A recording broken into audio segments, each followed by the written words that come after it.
tout d'abord, je tiens à dire que c'est un très grand plaisir pour moi d'être parmi vous aujourd'hui. Je remercie Franck pour son invitation. C'est toujours un plaisir et c'est toujours un plaisir pour moi de parler sport et de parler rhumatisme inflammatoire et plus spécifiquement, comme je vais le faire aujourd'hui, spondyloarthrite. Donc, faire du sport, c'est quelque chose d'extrêmement important. Faire de l'activité physique, c'est important. Cependant, lorsqu'on a une pathologie, ben, on peut avoir un certain nombre de limitations qui vont nous empêcher de faire cette activité physique et nos rhumatismes inflammatoires qui sont souvent associés à des handicaps, ça peut être des limitants qui peuvent faire qu'on fait moins d'activité physique, qu'on a des moments où c'est plus compliqué, etc. Et peut-être aussi que la faute nous incombe en nous, professionnels de la santé, qui ne savons pas trouver des arguments pour inciter les patients à faire de l'activité physique. Pourtant, on a une littérature qui est très riche en tout ce qui est bénéfice de l'activité physique dans nos rhumatismes inflammatoires. Et donc ça, c'est l'exemple de la littérature. Ces 20 dernières années, on a eu dans toutes les pathologies où il y a l'inflammation qui joue un rôle, des données qui nous ont dit il est important de faire cette activité physique parce que finalement, cette activité physique, elle va lutter contre cette inflammation. Quand vous avez une spondyloarthrite, quand vous avez une polyarthrite rhumatoïde, quand vous avez des maladies qui sont médiées par des processus inflammatoires, et ça va très loin, ça va dans le diabète et ça va dans d'autres maladies comme ça, on sait que faire de l'activité physique, c'est important parce que ça va lutter contre l'inflammation. Et vous savez que maintenant, même dans des pathologies de cancérologie, on conseille aux patients de faire de l'activité physique parce qu'on sait que ça va jouer sur le moral, ça va jouer sur un certain nombre de choses, et aussi on sait que ça va jouer sur les processus qui sont enclenchés, des processus inflammatoires par ces pathologies tumorales. Donc, faire de l'activité physique, c'est bénéfique pour nous tous et dans toutes les pathologies quelles qu'elles soient. Et ça, c'est quelque chose qui a été bien compris par toutes nos sociétés savantes. Nous, en rhumatologie, notre société savante française, c'est la Société française de rhumatologie. On a une autre société savante qui est plus large, qui est une société européenne, etc. Et la Société française de rhumatologie, lorsqu'on regarde ses recommandations pour justement la prise en charge des spondyloarthrites, on retrouve en troisième recommandation, je vous l'ai remise là, j'aurais dû la mettre en français, je suis désolé, mais j'ai pris les recommandations en anglais, qui dit qu'il faut faire cette activité physique. Ça, c'est extrêmement important. Et j'en profite, je dévie un peu sur l'histoire des régimes. Attention, parce que nos recommandations n'englobent pas ces histoires de régime, parce qu'à l'heure actuelle, on n'a pas de données suffisantes qui nous permettent de dire que tel ou tel régime va être bénéfique sur la maladie. Et ça, c'est un énorme questionnement de vous, patients, qui, lorsque vous venez nous voir en consultation, vous nous posez cette question, est-ce que si je fais tel régime, je fais tel autre régime, est-ce que ça va être efficace pour ma maladie? Et il faut que vous gardiez à l'esprit une chose qui est extrêmement importante, c'est que nos rhumatismes inflammatoires, c'est des maladies qui évoluent par poussée. Vous allez avoir des périodes où vous allez être en poussée de votre maladie, d'autres périodes où votre maladie va être en rémission. Ces périodes, elles peuvent être courtes ou elles peuvent être longues, vous le connaissez mieux que moi, vous le savez mieux que moi. Et souvent, vous allez entendre autour de vous des gens qui vont dire « Ouais, mais je fais tel régime et ça a fonctionné. » Ou même vous allez dire « Tiens, j'ai enlevé tel aliment et c'est cette période-là, j'ai l'impression que je suis bien mieux. » La question que l'on se pose, et ce que l'on ne sait pas déterminer à l'heure actuelle, c'est est-ce que c'est le régime qui a fait ça ou est-ce que c'est tout simplement la maladie qui a varié?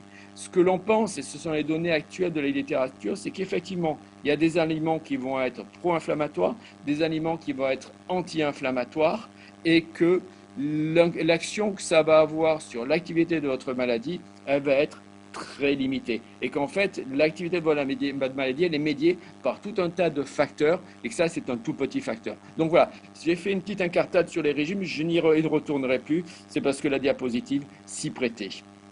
Donc, faire de l'activité physique, c'est extrêmement important. C'est extrêmement important dans tous nos rhumatismes inflammatoires et notamment dans les spondyloarthrites. Et il va se poser la question de quel type d'activité physique, quelle durée d'activité physique et est-ce qu'on a des preuves de l'effet de cette activité physique. Si on prend des médias grand public, et tous les médias grand public ont repris le bénéfice de l'activité physique, et je vous disais que vos rhumatismes, ils sont médiés. Oui? Allô? On entend parfaitement, Christian. Ah, d'accord, j'ai cru que quelqu'un me disait, me Non, non, parlait. non, Excusez-moi. on va laisser dérouler et on posera les questions ensuite. Ok, donc je disais qu'on a des données et elles ont été reprises par les grands médias que notre activité physique, ce que je vous disais tout à l'heure, avait une action anti-inflammatoire. Ça, c'est quelque chose de bien démontré. Regardez ici, vous avez le point. J'aurais pu prendre n'importe quel média. On l'a retrouvé ça dans tous les médias. Et c'est aller plus loin. On sait que ça a un impact sur l'inflammation. Et si vous mettez en cascade, ça va avoir des impacts sur les comorbidités qui sont associées à nos maladies, par exemple les comorbidités cardiovasculaires, l'athérosclérose, etc. Et on sait que c'est bénéfique. Alors ça, je vais y passer très rapidement là-dessus. Le mécanisme est extrêmement complexe pour expliquer comment l'activité physique va agir dans nos rhumatismes inflammatoires. Mais ce qui ressort en fait de ce maelstrom que je vous présente là, c'est que notre activité physique elle a une action anti-inflammatoire et elle a une action sur les petites molécules dans votre corps qui portent l'inflammation de la maladie. Et on voit en fait l'activité physique comme un stress pour le corps. Pourquoi un stress? Parce que ça fait sécréter des hormones de stress et en fait, en sécrétant ces hormones de stress lorsque vous faites une activité physique, vous allez avoir au final un effet bénéfique sur le mécanisme de la maladie. Et ça a été montré, ça a été montré à de multiples reprises. Là, je vous ai pris un certain nombre d'articles qui ont démontré qu'il y avait cet effet-là de l'activité physique. Alors, ils ont utilisé des modèles un peu particuliers de rage. Je ne vais pas rentrer dans le détail, ce n'est pas l'idée aujourd'hui, pour expliquer pourquoi on avait cet effet. Ce diagramme, je l'adore parce qu'il reprend les différents éléments de l'activité physique, ce qu'il faut faire. Il y a des actions de prévention avec une activité physique de fond qu'il faut avoir, donc c'est travailler le fond. Après, ce qui est important dans les spondyloarthrites, c'est aussi d'avoir des activités physiques sur la lutte de l'enraidissement, c'est-à-dire le travail de posture. C'est pour ça que lorsque l'on va essayer de conseiller les activités physiques, la question peut se poser, est-ce qu'il ne faut pas orienter vers telle ou telle activité physique parce que ça sera plus bénéfique dans cette maladie. Et je dévoile un peu des choses que je vais dire un peu plus tard. C'est finalement ce qu'on s'accordait à dire pendant des années, c'est que l'activité physique reine qu'il faut proposer pour les gens qui ont une spondyloarthrite, c'est la natation. Et entre nous, quand je suis en consultation avec un patient ou une patiente qui a une spondyloarthrite, en fait, je commence maintenant à faire un distinguo entre est-ce que c'est une patiente ou est-ce que c'est un patient. Et je ne vais pas rentrer dans la guerre des gens, parce que là encore, c'est pas le sujet, et vous, malheureusement, vous ne voyez pas, mais je vous dis ça avec un grand sourire. Mais maintenant, on sait que les spondyloarthrites, elles sont modifiées avec le temps. On n'a plus les mêmes spondyloarthrites qu'on avait il y a une vingtaine d'années. Quand j'ai commencé ma médecine, il y a plus de 20 ans de ça, les spondyloarthrites, c'était des formes, vraiment des formes très ankylosantes. Les spondyloarthrites que l'on diagnostique maintenant, elles n'ont plus cette évolution structurale. Ou alors elles l'ont, mais de façon moindre. Alors, les discussions, elles sont intenses là-dessus. Il y en a qui pensent que c'est parce qu'on les traite de façon plus précoce, d'autres que, ben oui, il y a une modification qui s'est faite, que ben, tout simplement dans les spondyloarthrites, on sait qu'il y a dans l'éthiopathogénicité, il y a une cause bactérienne et ça, c'est mes collègues du Marais-Brugheres avec qui j'ai discuté il n'y a pas si longtemps que ça, qui me disaient que eux, ils ont des formes encore très sévères de spondyloarthrite avec des ankyloses très sévères, ben, tout simplement parce qu'en termes d'hygiène, ils ont encore des bactéries qui sont très agressives. Et nous, l'hygiène a extrêmement évolué dans nos pays occidentaux et certaines bactéries, ben, on ne les retrouve plus ou alors elles sont moins agressives. Et c'est peut-être ça qui fait que ben, la forme de spondyloarthrite s'est modifiée dans le temps et maintenant on retrouve de moins en moins d'évolution structurale ankylosante dans nos spondyloarthrites. Et en parallèle à tout ceci, on le voit aussi, en fait, le phénotype des spondyloarthrites se modifie.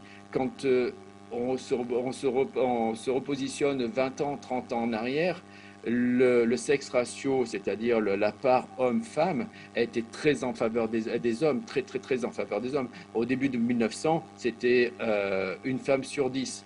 Donc, c'est 9 patients sur 10 étaient des hommes. Maintenant, on est à un sexe ratio de proportion qui est de 2 pour 3. Donc, voilà, donc tout cela se modifie et est-ce que c'est la même maladie? C'est probablement la même maladie, mais qui maintenant se présente avec une forme un peu différente. Voilà, ça c'est mon avis. Tout ça pour revenir sur le fait que lorsqu'on parle d'activité physique dans les spondyloarthrites, on va parler de l'activité physique en elle-même, on va parler du type d'activité physique et justement pour travailler sur les postures, et après il y a tout ce qui est travail de fond cardio-respiratoire, notamment avec l'ampliation thoracique et qui est une part importante. Et ce schéma-là, il met bien en avant que ces différents points et selon la façon dont vous allez appréhender la chose et ce sur quoi vous allez insister, ben, il y aura peut-être une adhérence qui va être différente. Il y a une intensité qui va influer, car si vous demandez au patient tout de suite de faire beaucoup d'activité physique, ben peut-être que ça va être difficile. Et souvent, il y a une résistance à la réalisation de l'activité physique au début. Donc, il faut se poser la question de l'utilisation de coach, notamment, pour permettre de faire cette activité physique. Et il y a beaucoup de choses. Et on sait aussi que ça va être beaucoup plus facile de faire une activité physique lorsqu'on aura eu auparavant un traitement efficace. C'est pour ça qu'à droite, vous avez là la synergie avec traitement biologique. C'est anti-TNF-alpha, mais ça aurait pu être notre traitement biologique sans aucun souci. D'accord? Donc, il est important, lorsqu'on prend en charge les patients, d'abord de gérer la poussée de la maladie et la sévérité de la maladie, donc de ramener un patient dans une activité faible ou une rémission, et à ce moment-là, insister sur l'importance de l'activité physique. Car l'activité physique, de par son action anti-inflammatoire et ses autres actions, elle va permettre de faire en sorte que le patient présente moins de poussées, moins de récidives de sa maladie. D'accord? Moi, j'ai des patients que j'ai traités, j'ai réussi à les mettre en rémission avec le traitement biologique, tout notre arsenal, entre guillemets, chimique, mais maintenant, j'en ai chez qui j'ai pu arrêter cet arsenal chimique et les gérer quasiment exclusivement avec de l'activité physique. Et ça, vraiment, c'est quelque chose de novateur, c'est quelque chose de très intéressant et c'est quelque chose qui a été permis par toute l'arrivée de notre arsenal thérapeutique qui nous permet de pouvoir mettre en place ce genre de choses-là. Donc voilà, sur cette diapositive-là. Je continue. Alors, si je vous parle d'activité physique, vous êtes en train de dire, oui, mais il nous vend l'activité physique, mais est-ce qu'il y a des choses dans la littérature qui montrent que cette activité physique, vous savez que nous, médecins, on est très basés sur des preuves. Il nous faut des preuves, il nous faut des études qui ont démontré qu'il y a cette activité physique et des études qui soient bien construites. Et lorsqu'on fait on regarde un peu les données dans la littérature des études qui ont porté sur les activités physiques, on a ce qu'on appelle des méta-analyses, qui sont de grosses études qui récupèrent, qui font la synthèse en fait de toutes les autres études. C'est quelque chose de très intéressant pour nous et elles sont représentées comme ça. Je vous les ai mis là.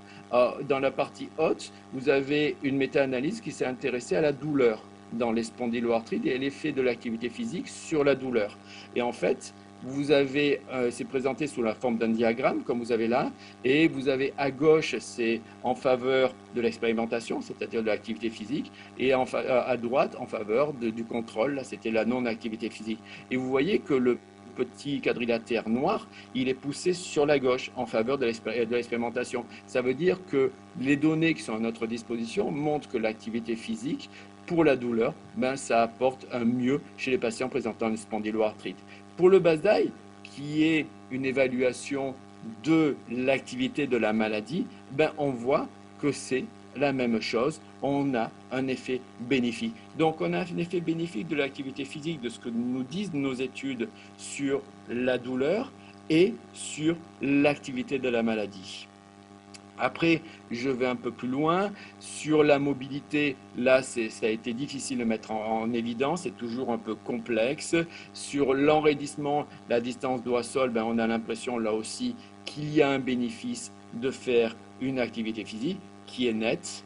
Ce bénéfice-là, parce que le quadrilatère est très à gauche. Et après, les auteurs sont intéressés aussi à un certain nombre de choses. Il y a des choses qui ne ressortent pas, mais par contre, il semblerait que justement faire de l'activité physique, ça permet d'avoir une meilleure mobilité. Donc voilà. Après, la question que l'on peut se poser et que vous posez certainement, c'est oui, je fais de l'activité physique, mais à quelle fréquence est-ce que je dois faire l'activité physique? Là, je vous ai repris un peu ce qui s'est fait dans la littérature, le questionnement des auteurs qui ont réalisé des études, qui ont proposé à leurs patients de faire cette activité physique. Ils l'ont mesuré. Vous voyez que c'est très discordant. Il y en a qui ont fait une fois par semaine, il y en a qui ont proposé 2 fois par semaine, il y en a qui ont proposé 3 fois par semaine. Alors, à ce jour, on n'a pas de données scientifiques qui nous permettent de dire qu'il faut faire de l'activité plutôt 1 fois par semaine, plutôt 2 fois par semaine, plutôt 3 fois par semaine. D'accord? Et ça, on ne sait pas. Et sur la durée, c'est la même chose. On ne sait pas la fréquence et la durée, on ne la connaît pas. À l'heure actuelle, on n'a pas suffisamment de données. C'est pour ça que finalement, on se base sur les recommandations de l'OMS que je vous ai mises là, qui sont les suivantes. Pour les adultes âgés de 18 à 64 ans, on devrait faire au minimum 150 minutes d'activité d'endurance intense, d'intensité modérée, ou 75 minutes d'activité d'endurance soutenue, ou une combinaison de ces différents types. Et pour pouvoir en retirer les bénéfices supplémentaires sur le plan de leur santé, les adultes devraient augmenter la durée de leur activité d'endurance jusqu'à 300 minutes par semaine, ou pratiquer 150 minutes par semaine d'activité d'endurance d'intensité soutenue. Ça, c'est l'idéal, je dirais. Vous allez avoir certains d'entre vous qui très probablement font beaucoup plus que ça, et vous en avez probablement parmi vous qui en font moins. Moi, je dois vous avouer qu'actuellement, je suis à moins que ceci. D'accord? Après, ce sont des choses qui sont à adapter. Il est impossible de proposer à un patient qui a un rhumatisme inflammatoire chronique de passer à ces conditions-là du jour au lendemain. C'est pour ça qu'il est extrêmement important d'éduquer, c'est-à-dire d'informer le patient sur les bénéfices, de lui expliquer que ça peut justement entraîner un certain nombre d'améliorations. Donc ça, c'est un discours que l'on doit avoir avec vous qui est extrêmement important et on doit vous aider à avancer. Alors, à l'heure actuelle, malheureusement, les coachs ne sont pas financés, mais par contre, je pense que essayer, lorsque c'est possible, d'avoir un coach pour nous aider à faire cette activité, c'est quelque chose qui est intéressant. Et je pense que plus qu'un coach, c'est utiliser tout ce qui est réseaux sociaux, ce qui est donc associations, par exemple l'ACS, pour essayer de se motiver, de faire des groupes et avec ces groupes d'avoir une auto-motivation qui va permettre justement de faire cette activité physique. Ça peut être tout simplement des échanges d'SMS, ça peut être des connexions sur les réseaux sociaux. Je ne sais pas si vous le faites au sein d'ACS. Pendant la discussion qu'on va avoir après, vous allez pouvoir me le dire. Mais moi, je pense que c'est surtout ça qu'il faut essayer de mettre en place pour essayer progressivement d'atteindre cette activité physique. Parce que beaucoup d'entre vous, je pense, ont ressenti cette problématique de résistance à l'activité physique. C'est j'essaie de faire l'activité physique, mais en définitive, j'ai encore plus mal. D'accord? Donc ça, on en parlera. Il y a plusieurs éléments à ça qui, justement, doivent être franchis. Et il y a la progressivité qui doit permettre de le franchir. Et après, il y a le fait, bien sûr, d'avoir un traitement efficace pour votre maladie. Si le traitement n'est pas efficace pour votre maladie, vous n'y arriverez jamais. D'accord?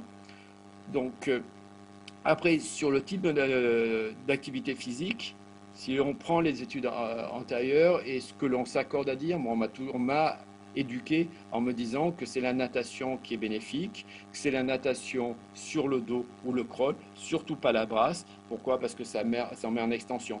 Et ce que je vous disais tout à l'heure sur l'évolution de la maladie qui est de moins en moins avec une évolution structurelle, me conduit moi en consultation à dire à mes patients, si vous faites de la natation, c'est parfait, c'est le mieux. Mais par contre, en fait, si vous voulez me faire plaisir, faites tout simplement de l'activité physique. D'accord? Déjà, pour nous, professionnels de santé, si on a un patient qui déjà se met en activité physique et quelle que soit son activité physique, ça sera déjà un progrès. Après, une fois qu'il est en activité physique, on pourra corriger un certain nombre d'activités physiques.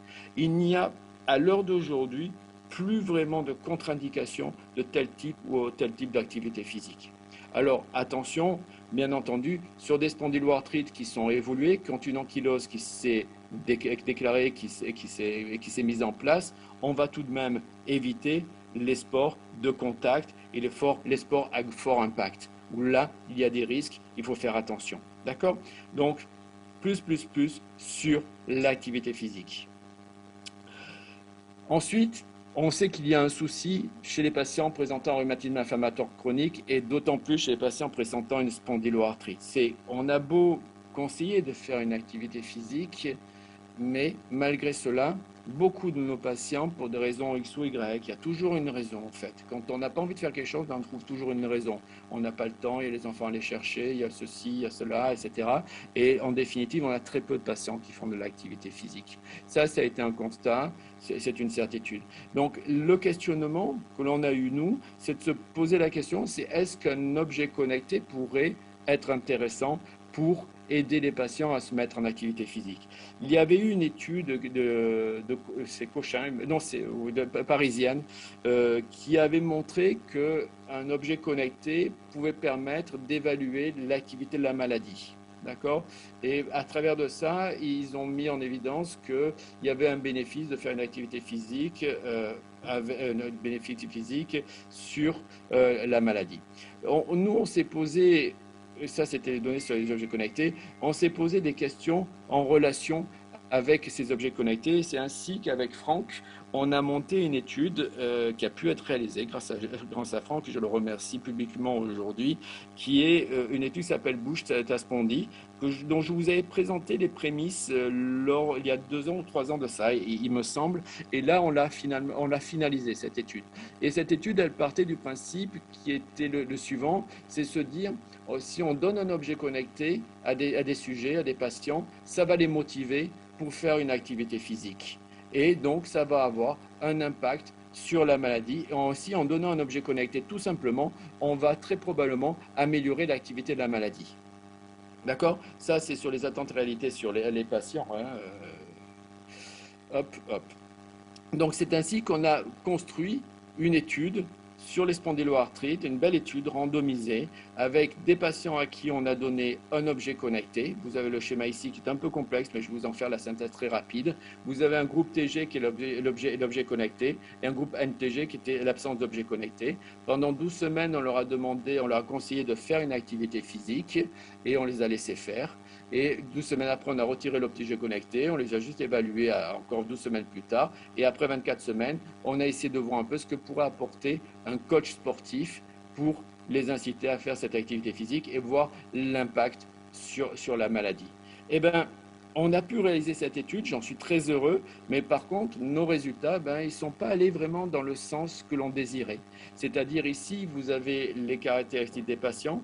On a des patients qui étaient patients avec une activité modérée de la maladie et on s'est intéressé à leur nombre de poussées, ce que vous avez tout en bas dans les carrés. On a posé la question aux patients de combien de poussées vous avez dans la semaine qui s'est passée. Et là, vous avez les résultats et en décryptage, on n'a pas de différence en fait. On n'a pas mis de différence entre les deux groupes sur l'activité de la maladie de l'effet d'objets connectés. Et ça, bon, on était un peu déçus. Mais par contre, et je vais vous le montrer après, ce que l'on a montré, et vous l'avez là en bas, tout en bas, c'est sur l'activité de la maladie, c'est le 6MWT, en fait c'est le test de 6 minutes. On a montré que dans les deux groupes, on avait une amélioration de l'activité physique. C'est-à-dire les gens avaient plus de facilité à faire une activité physique, ce qui était très intéressant en fait. En fait, dans nos deux groupes, on a cette amélioration-là. Et on s'est posé un peu la question de pourquoi on a eu cette activité. Là, vous avez représenté en fait l'effet du temps. En fait, c'est l'effet qui s'est passé. Et en fait, c'est plus le temps passé, plus les gens s'amélioraient. Donc, en fait, ça voulait dire que nos deux groupes, on les avait incités à faire une activité physique, ce que d'habitude on n'arrive pas à faire lorsqu'on voit des patients en consultation. Ça, c'est l'effet sur la qualité de vie. On a un effet qui est bénéfique sur tous les groupes sur la qualité de vie. D'accord. Donc, on a une amélioration de l'activité de la maladie, mais qui n'est pas significative entre les deux groupes, mais qui est nette chez tout le monde.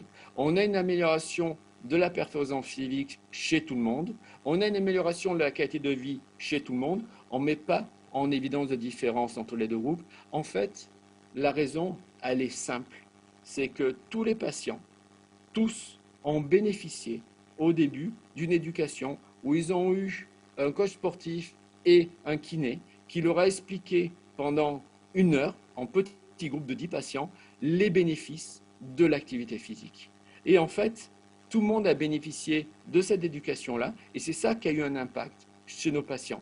Donc, la conclusion de notre étude, elle n'est plus sur l'intérêt d'un objet connecté, elle est en fait sur l'intérêt d'une action d'éducation pour faire de l'activité physique. Donc ça nous montre que finalement, si on s'organise bien, si on trouve les bons mots, si on fait ce qu'il faut, ce qu'on devrait faire, cet aspect d'éducation, ben on peut amener les patients à faire cette activité physique. Et si on arrive à amener le patient à faire cette activité physique, on va avoir une efficacité sur la qualité de vie, sur les performances physiques, sur l'activité de la maladie. Et ça, c'est quand même quelque chose qui est extrêmement intéressant.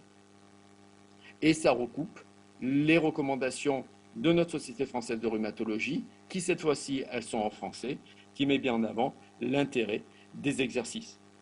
Et qu'ils soient à domicile, qu'ils soient dirigés, qu'ils soient autodirigés, quel que soit le type d'exercice, etc., pour moi, ça sera bénéfique pour tous les patients. D'accord? Ça, c'était une conclusion un tout petit peu complexe sur les différents facteurs qui allaient agir sur l'activité de la maladie et notamment l'activité physique qui va avoir une action sur l'inflammation. Voilà, je tiens à vous remercier de votre attention et maintenant je suis à votre disposition si vous avez des questions. Merci beaucoup, Christian, pour ce on peut t'applaudir, même à distance. C'était extrêmement intéressant. Alors c'est vrai qu'on avait un petit peu commencé à aborder cette question, mais je crois que ça va susciter beaucoup de questions, donc reste avec nous et je passe déjà le micro à quelqu'un. Bonjour. Je voudrais avoir, je vois pour moi trois partenaires importants pour la reprise pour la reprise d'une activité sportive chez les patients, parce que je suis professionnel de santé, chez les patients qui ont arrêté par toutes les angoisses dont vous parliez avant. Je vois trois acteurs possibles, c'est le masseur kinésithérapeute, l'APA ou le coach sportif. Alors, dans quel ordre est-ce qu'il y a un ordre pour reprendre une activité physique entre les trois, sachant que dans ces trois acteurs, il n'y en a qu'un seul qui est remboursé par la sécurité sociale et qu'il faudrait que tous les patients atteints de spondylarthropathie puissent, quel que soit leur milieu social, reprendre une activité physique. Voilà. Je suis pleinement d'accord avec vous. Moi, je rajouterais quand même un quatrième acteur qui est le rhumatologue. Parce que je pense que le rhumatologue, mais ça peut être un médecin généraliste aussi, il a une importance cruciale pour être le déclencheur de tout ceci. Il faut un déclencheur. Il faut quelqu'un qui sensibilise et qui sache sensibiliser les patients. Après, effectivement, les différents acteurs que vous m'avez cités, que ce soit l'APA, que ce soit le kiné, que ce soit le coach sportif, ils sont extrêmement importants, voire même essentiels pour la réussite de ceci. Mais avec des objectifs qui sont différents.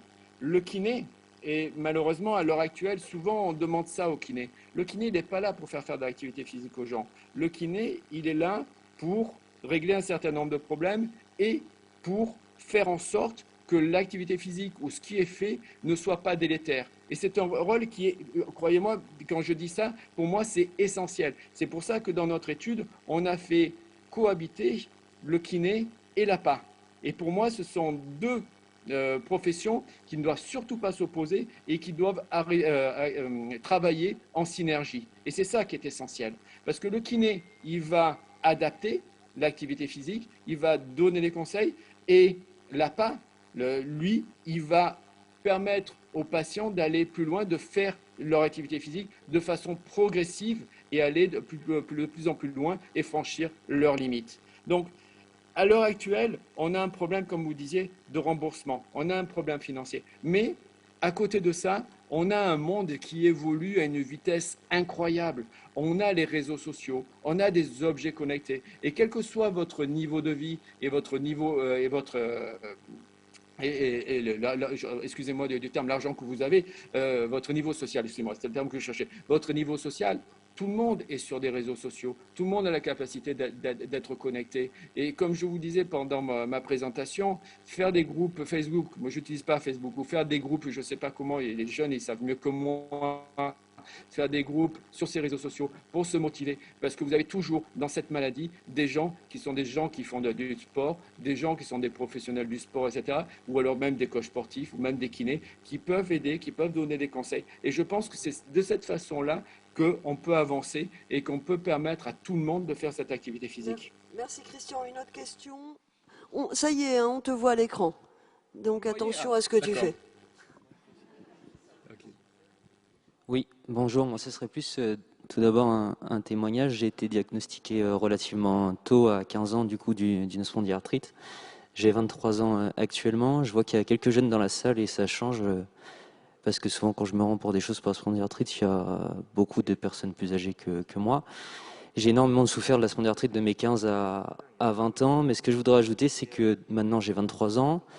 Et ça fait 3 ans que je vis avec une spondyarthrite, mais que je vis pour moi comme quelqu'un de normal, si on peut appeler ça normal.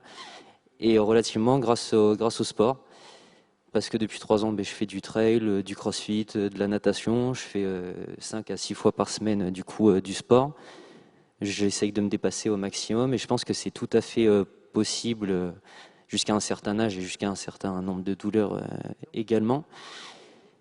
Et je pense que ça peut être très déconcertant quand on est jeune d'apprendre ce genre de choses, mais il faut surtout pas s'abattre, enfin à mon sens, essayer de découvrir et essayer de voir aussi ce qu'on peut faire. On a parlé tout à l'heure de l'alimentation, essayer pas forcément des régimes qui sont radicaux, mais aussi trouver des choses qui peuvent être bien pour soi. Il n'y a pas de régime unique. Je pense qu'il y a des compléments alimentaires aussi des fois qui peuvent aider, mais qui sont pas miraculeux, exceptionnels, sinon ça se saurait. Et sinon, pour la question, moi, c'était le rapport avec le froid, et qui peut aussi avoir un rapport avec le sport. Est-ce qu'il y a des études qui sont intéressantes au niveau des douches froides, des bains froids, ce genre de choses, ou si pour vous, ça n'a aucun intérêt? C'est une question difficile. D'abord, une remarque sur ce que vous venez de dire. Je pense que votre témoignage, il est essentiel. Il est extrêmement important, votre témoignage. Parce que vous nous avez bien décrit que vous avez votre maladie, que ça fait maintenant 3 ans que vous pouvez faire du sport, vous pouvez avoir une vie normale, je dirais, une vie normale. Et ça, c'est extrêmement important. Et c'est des choses qu'il faut que l'on transmette aux gens qui sont nouvellement diagnostiqués avec cette maladie. Alors disons qu'on a tout l'arsenal thérapeutique à l'heure actuelle pour réussir à les mettre en rémission dans 99% des cas. Et ça, c'est un message extrêmement important et qu'après, ils pourront avoir cette vie normale. Donc ça, déjà, il y a ce point-là qui est essentiel. Ensuite, pour revenir sur les régimes, j'en ai parlé, mais sur le froid, on a peu de données. Et les données, elles étaient surtout allemandes, et c'était des études de mauvaise méthodologie qu'on ne peut pas retenir. On n'a pas, à l'heure actuelle, d'études scientifiques de très bonne tenue qui permettent de retenir que le froid soit bénéfique dans la spondyloarthrite. Je vous dis ça, mais d'un autre côté, j'utilise le froid. J'ai la chance d'avoir pas loin de là où j'exerce, de l'hôpital, un cabinet de rééducation qui a une cabine de cryothérapie. Et j'ai certains patients chez qui, parce que je considère que oui, c'est le bon phénotype, ça peut avoir une certaine action, je les envoie pour bénéficier de cette cryothérapie avec, chez certains sujets, une certaine satisfaction. Alors, ça va fonctionner sur la douleur, mais ça va toujours être une efficacité qui va être transitoire. D'accord? Maintenant, il ne faut pas remplacer les traitements par ce genre de technique. Ça vient en appoint chez certains sujets. À ce sujet, Christian, dans ton exposé, là, tu m'as interpellé avec rapidement. Tu as dit que tu suivais quelques patients chez lesquels tu avais pu suspendre le traitement et ne plus contrôler que par l'activité physique adaptée. Tu peux en dire un tout petit peu plus voilà, sur ce. Excuse-moi, je te coupe. Il y a parmi eux quelqu'un que tu connais, qui est un restaurateur, qui actuellement n'est traité que par l'activité physique. Il va faire son jogging, ça l'améliore et c'est bon, je le tiens comme ça sur l'activité de sa maladie. Oui, à l'heure actuelle, avec la puissance de nos traitements, on arrive à mettre en rémission un certain nombre de sujets. Et parmi ces sujets-là, il y en a qui sont en rémission prolongée. Et le fait de faire cette activité physique, ça permet de sécréter une petite action anti-inflammatoire qui leur suffit pour les maintenir en rémission. Et chez ce sujet-là, bien souvent, rappelez-vous pour ceux d'entre vous qui sont sous traitement biologique. Avant d'arriver sous traitement biologique, on vous a traité par anti-inflammatoires non stéroïdiens. La plupart d'entre vous qui ont été traités par anti-inflammatoires non stéroïdiens ont eu au début une petite efficacité, ces anti-inflammatoires non stéroïdiens, qui s'est estompée. Il y en a certains qui n'ont jamais eu d'efficacité. Ça veut dire que votre maladie a été trop inflammatoire pour que l'anti-inflammatoire soit efficace, ou alors il y a eu l'échappement et elle est devenue trop inflammatoire. Et le traitement biologique a résolu le souci. Il y a des sujets chez qui on arrive à se passer du traitement biologique et on leur repropose des anti-inflammatoires non stéroïdiens à prendre à la demande lorsqu'il y a des crises qui rapaillent. C'est des sujets qu'on a mis en rémission et qui finalement arrivent à se tenir comme ça sans aucun souci. Et on se le permet lorsque vraiment l'anti-inflammatoire non stéroïdien peut être utilisé que rarement. Par exemple, ils me disent une fois par mois, je prends un petit anti-inflammatoire et je vais bien. Et je pense que l'espoir qu'il faut dire, c'est qu'il y a cette possibilité-là. Bien que nos études, en majorité, démontrent que lorsqu'on arrête le traitement biologique dans les spondyloarthrites, la majorité du temps, il y a une récidive. Mais ce que montrent les études et la réalité, on a un certain nombre de patients chez qui on arrive à arrêter le traitement et chez qui on les maintient avec activité physique et un traitement minimal. D'accord ? Ça aussi, c'est un point important. Oui. D'autres questions peut-être? Juste une observation, mais c'est peut-être... D'ailleurs, j'ai changé. Il y a beaucoup de sportifs ou d'anciens sportifs parmi les patients atteints. Est-ce que cette population, on se rend compte en discutant, et tout à l'heure on avait plusieurs témoignages, en fait il y a beaucoup de personnes parmi les qui pratiquaient déjà intensément le sport avant que la maladie ne soit diagnostiquée. Est-ce qu'on a... Là on te voit, mais tu es figé. Petit problème technique. Ils ont envahi sa chambre peut-être, non? Non. Tu m'entends bien là? Ah, ça y est. Est-ce que tu m'entends? Oui, là c'est parfait, Oui. on t'entend et on te voit. D'accord. Il y a marqué votre connexion Internet est instable, donc je pense que ça vient de ma connexion chez moi, à mon avis. Tu m'entends bien là? Non, tout le monde t'entend parfaitement. Parfait. Tu me disais d'anciens sportifs. Dans la physiopathologie de la spondyloarthrite, il y a des choses intéressantes qui sont les traumatismes répétés, notamment sur les tendons, qui sont peut-être des facteurs qui vont pas être des facteurs déclenchants, mais des facteurs favorisants.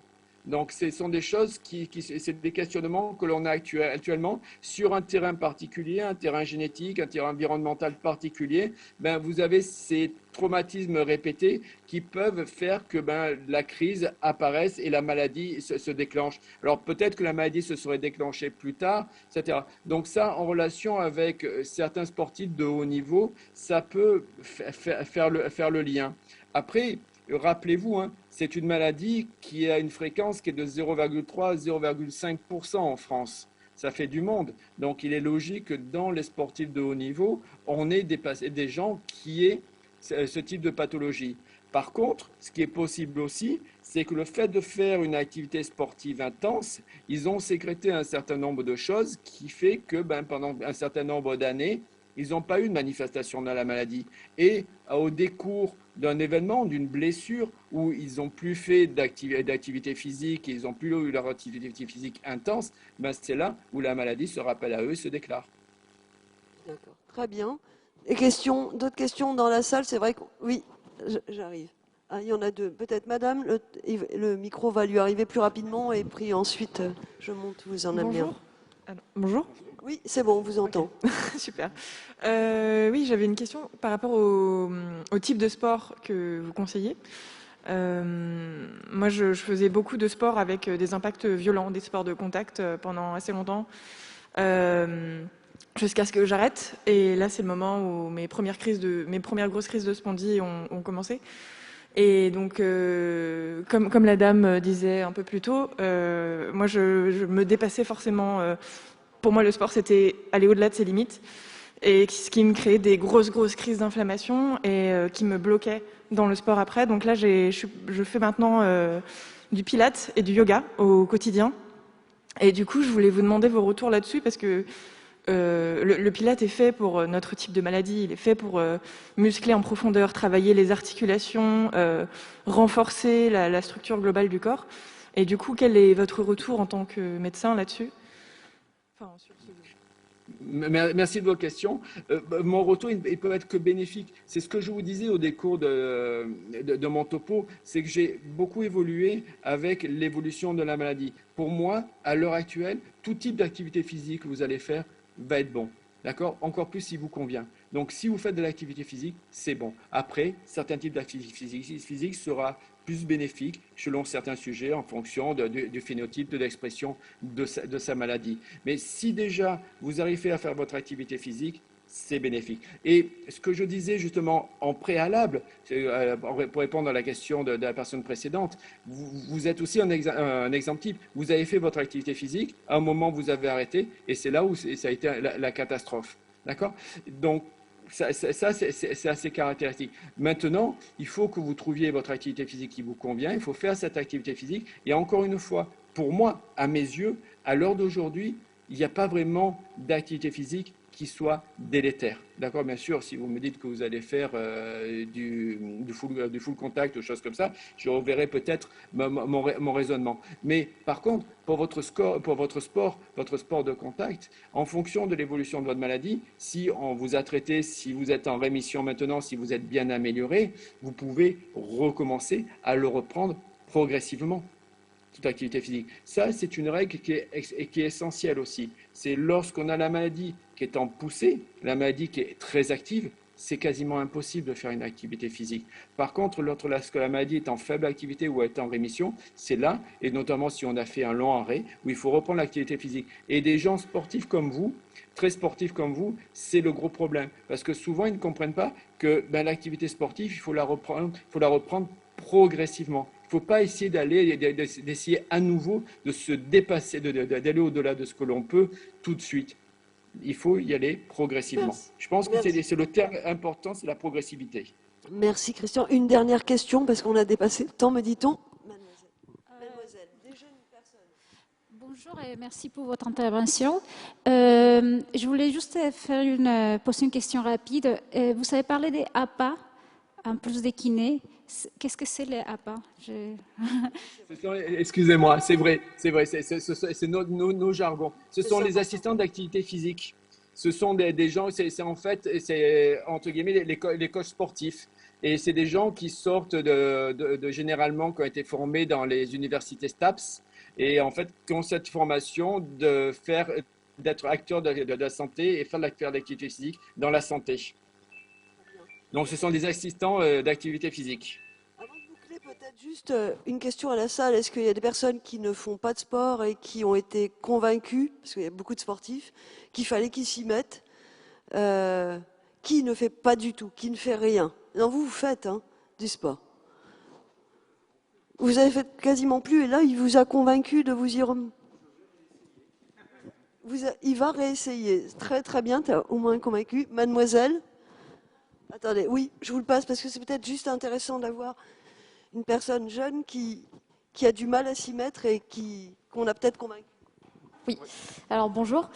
Je faisais beaucoup de sport avant. Je faisais au moins 7 heures de sport par semaine. J'ai été diagnostiquée il y a 4 ans, donc depuis, impossible. Ça devenait juste l'enfer. Même de me lever de mon lit, c'était juste plus possible. Donc mon compagnon était obligé de me lever, vraiment très très difficile. Et actuellement, maintenant, je suis suivie à Cochin. Et grâce aussi à aujourd'hui, je compte me remettre au sport, surtout à la natation. Et je voudrais aussi parler du jeune homme qui est... Voilà. Oui, et aussi, j'ai remarqué, c'est la première fois que j'entends un jeune parler de froid et de chaud. Et effectivement, je te rejoins, je ne supporte pas le froid. Ça me fait vraiment très très très mal. Et je sais que, alors c'est peut-être bizarre, mais le matin, je prends une douche chaude. Le soir aussi, c'est obligatoire, sinon je ne peux pas me lever. Et c'est vrai que je suis libanaise. Et au Liban, je ne souffrais pas du tout. J'étais d'ailleurs en pleine forme.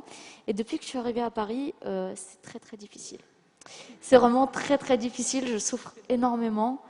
Et je pense un jour partir dans un pays chaud parce que ce ne sera pas possible de continuer.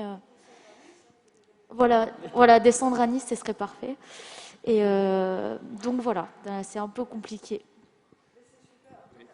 Je comprends. Il y a plusieurs aspects dans votre... Ah, il entend. Ah, parfait, il entend. Et je voudrais souligner l'intérêt de vous retrouver pour échanger aussi, comme ça peut participer aux émulations. Oui, Christian, peut-être, si tu as entendu et si tu veux réagir, tu dois être heureux. Est-ce que vous m'entendez? Oui. Oui, d'accord. Je disais qu'il y a plusieurs aspects dans le discours de la dame que je viens d'entendre. Moi, je pense... Dame.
Merci.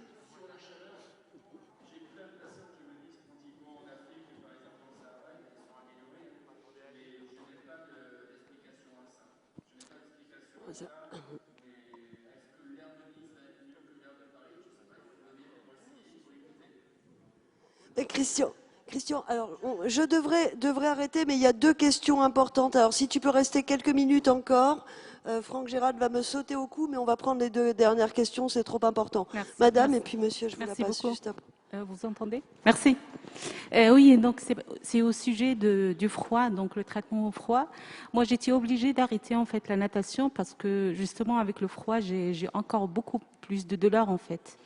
Donc, je prends toujours les enfants à la plage, à la piscine, mais moi, je rentre plus. Donc après, j'ai en fait un aspect de courant. C'est comme un courant électrique en fait qui est pas partout. Et voilà, Christian, ça me fait cette limitation en fait. Sur cette question très concrète. Ben, j'ai pas d'avis particulier, il faut voir, il y a beaucoup de déterminants qui peuvent expliquer ça, mais cet effet-là, est-ce que c'est en relation avec la spondyloarthrite, est-ce que c'est en relation avec autre chose? Je pense qu'il faut en discuter avec son médecin, son rhumatologue, je pense que ça c'est important. Difficile de faire une consultation à distance comme ça, tu sais, Nancy. Non, bien sûr, mais en attendant d'autres activités, ne pas Nancy, insister moi si je vais celle-ci. devoir abréger, il faut que j'y aille. Ah, d'accord, bon, je suis désolée, la dernière question, c'était quoi? Juste qu'on la connaisse. En fait, moi aussi, je suis très sportif. J'aimerais réussir un Ironman pour mes 50 ans, dans un an. Là, je suis une petite poussée. Mais en fait, je vois que dans la salle, il y a quand même beaucoup de sportifs ou de gens qui essayent de faire du sport, de reprendre le sport. Et je voulais savoir s'il n'y avait pas un organisme ou quelqu'un qui s'occuperait d'études comme ça pour envoyer toutes nos données et peut-être aider la recherche tout bêtement et faire avancer tout ça. Moi, par exemple, des fois, je pratique jusqu'à 1100. Il parlait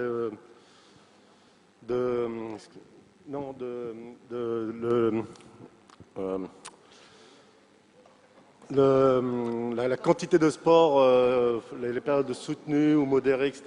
Moi, par exemple, cet été, j'ai fait jusqu'à 1150 minutes de sport intensif. Mais là, par exemple, j'en fais que 300 à l'heure actuelle. Hein, ça dépend des périodes et tout, du travail, etc. Et donc, ce serait pour savoir s'il y a nulle part on pourra envoyer toutes ces données pour qu'elles soient traitées et analysées, peut-être. sur notre maladie. Suggestion très intéressante et que de toute façon tout ça est enregistré, transmis et étudié. Donc merci.